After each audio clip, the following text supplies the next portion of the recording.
Chapter 14. Resurrection. The letter sent by Paul to the Romans is very rich in powerful teachings of the gospel of Jesus and wonderful analogies, giving us a clear insight into the message and his understanding of the gospel.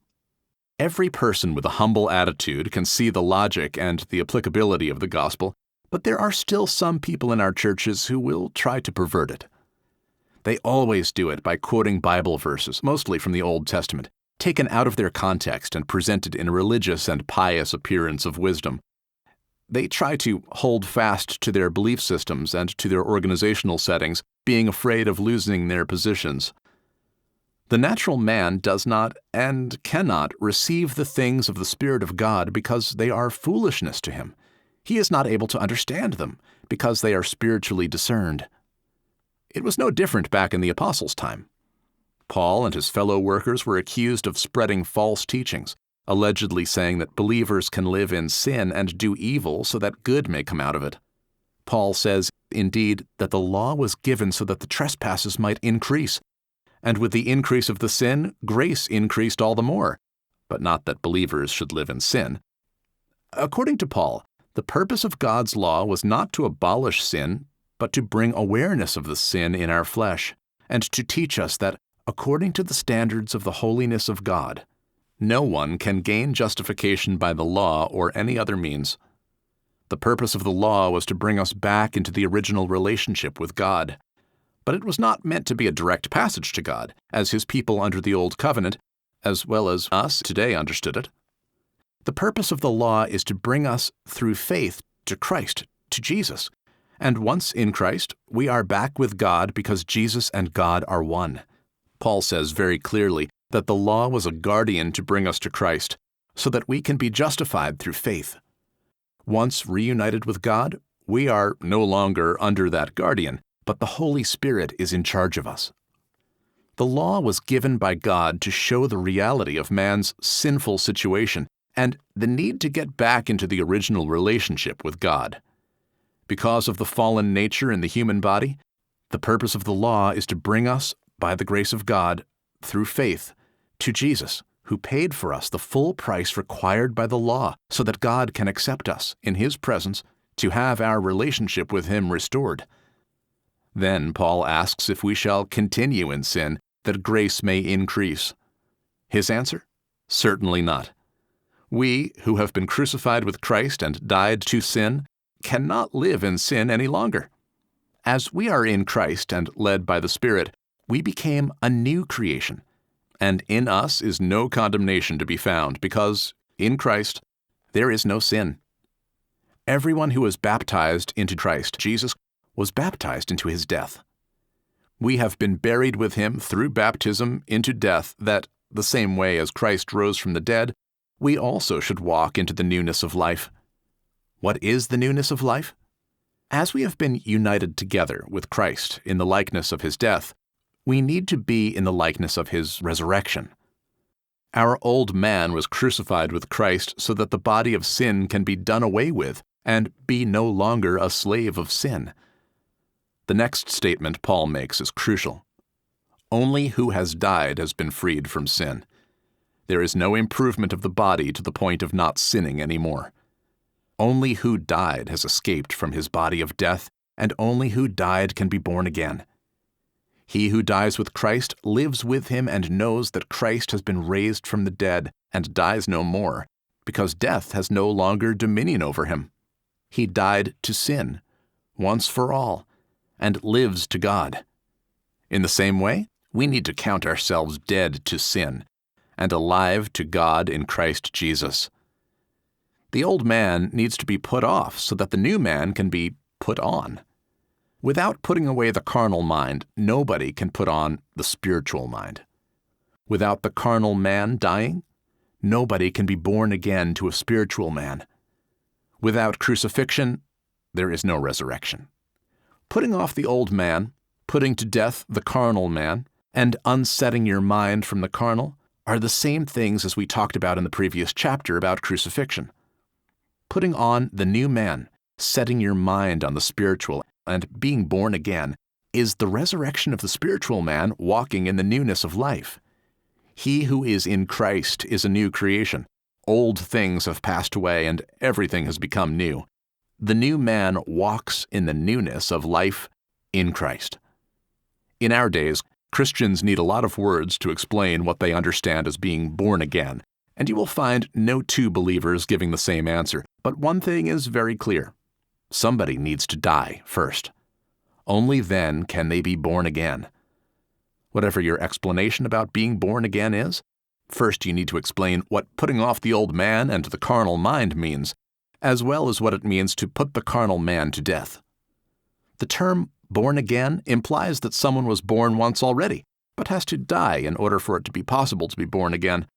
The old man, the flesh, the carnal man, with all his deeds which are listed by Paul in Galatians, has to be crucified with Christ, and, leaving all those deeds behind, to be raised with him.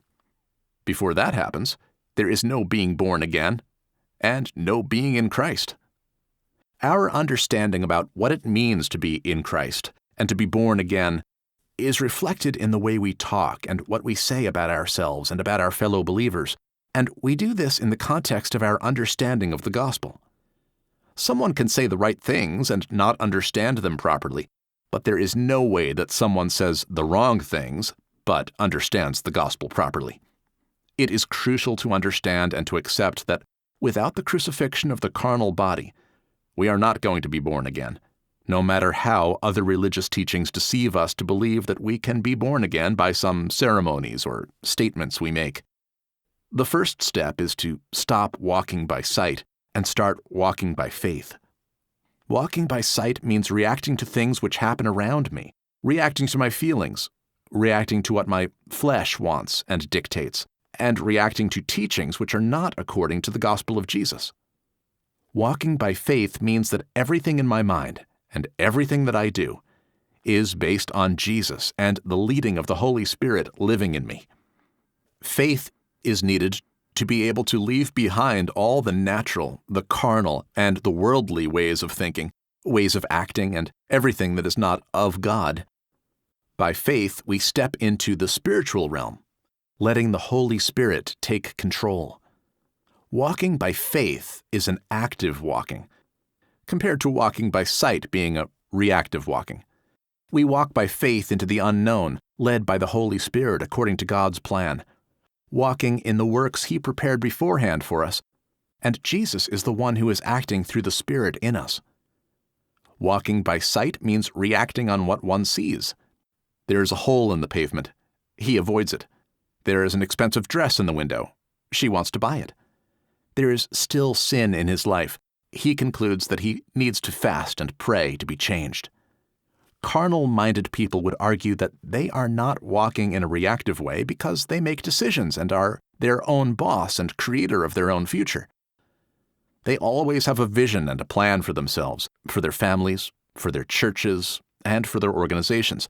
But all their plans are made based on their carnal-minded thinking, influenced by worldly methods and ideas. The simple fact that they have a plan is proof in itself of being a reactive way of walking. Starting with the decision to have a plan, which is neither an old covenantal nor a new covenantal teaching, by the way, is a reaction to some religious misinterpretations of the gospel or selfish ambitions. Being in Christ, how would I have a plan for my life?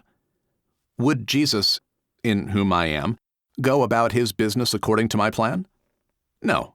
If I feel the need to have a plan, it's because I feel that I am in charge and responsible, because I live in fear of what the future may bring, or fear that God is not satisfied with my achievements yet, or any other worries I may have, which on its own is proof that I am not in Christ, and the circle goes on and on.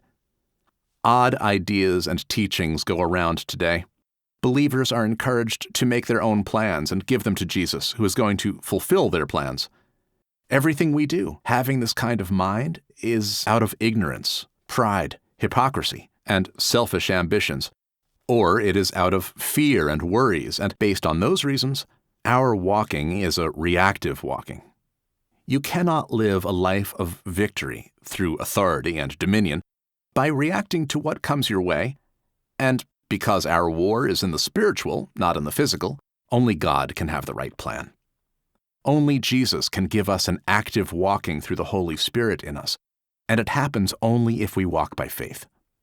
Regarding our relationship with God and our eternal life with Him, faith means to be sure of the things we hope for, and regarding our walking here on earth, faith is to be certain of the things we cannot see. This statement is based on the definition of faith as we find it in Hebrews. Active walking means that it is by faith, and my steps go according to God's plan and go where the Holy Spirit leads me. My part in it being, through faith, to raise my feet off the ground when the Holy Spirit prompts me, and only when He leads me to do so, by faith, leaving every other step and every other doing to Him, to do what He does in me and through me. I have no plan. I have ideas, and, at least in the beginning of my walking with Jesus, it is not easy to understand which thoughts and ideas are my own, and which ones come from the Holy Spirit. The longer we walk by faith, the better we learn to recognize the leading of the Spirit and to act in faith according to His plan, noting that most of the time we don't know His plan in advance, but learn it as we go. The reason why it is called walking by faith. Do you want to replace God's plan for you with your own plan? Our resurrection with Christ happens in and through this kind of walking. Our walking by faith is the backbone of our new life in Christ, of being born again. How does all of this work? Another statement Paul makes is that we should walk by the Spirit. He tells the Galatians that if they walk by the Spirit, they will not gratify the desires of the flesh. The Spirit and the flesh, which means our bodies, are in opposition to each other, and we cannot do the things that we please, says Paul. If we think it through, we will realize that our bodies, which we inherited from Adam, have been always opposite or against God. Someone could say, if God put me in such a body, then it's not my fault that I'm doing things that don't please Him. This person would be right. It is not my fault, and it is not your fault that we sin. This is why Jesus said that he who believes in Him will be saved, not those who conquer sin. He who does not believe in Him will be condemned. Jesus never said that someone goes to hell because they have sinned. He said that who goes to hell goes because he did not believe in Him. Why? Because the sin is in our flesh, and we cannot fix the flesh, which is the reason why God took a different approach to our sin problem, different from the first covenant, now sacrificing Jesus to give us the justification we need before Him, through Jesus. God placed us in Jesus through the Holy Spirit who lives in us, so that we can walk by the Spirit within us and not gratify the desires of the flesh. All have sinned and come short of the glory of God. But those who do not accept God's gift for their salvation, they are the ones who will burn in hell.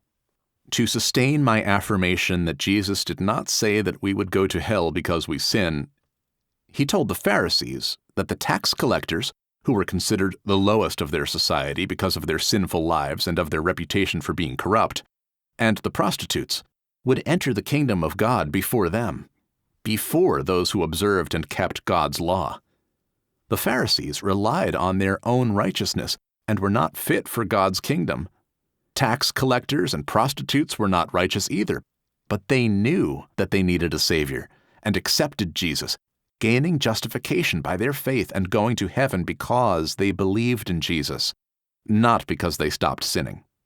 Stopping the sin in our lives is not the first step in being reunited with God, but comes after salvation, adoption, death of the old man, resurrection with Christ, and walking by the Spirit.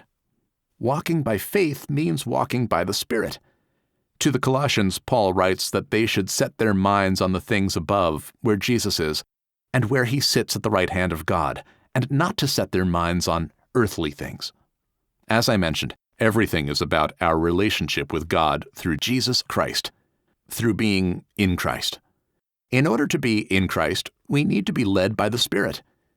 To be led by the Spirit, we need to think of the spiritual things, not of earthly things. As long as our minds are set and focused on the spiritual things, the Holy Spirit can and will take control of our minds and lead us. As soon as we don't think of the spiritual things anymore, the Spirit loses control over our minds. The sooner we learn to set our minds on the spiritual things on a permanent basis, the sooner our problems are solved. God and Jesus are one. We are supposed to be in Jesus, and this works only if we put on the spiritual man.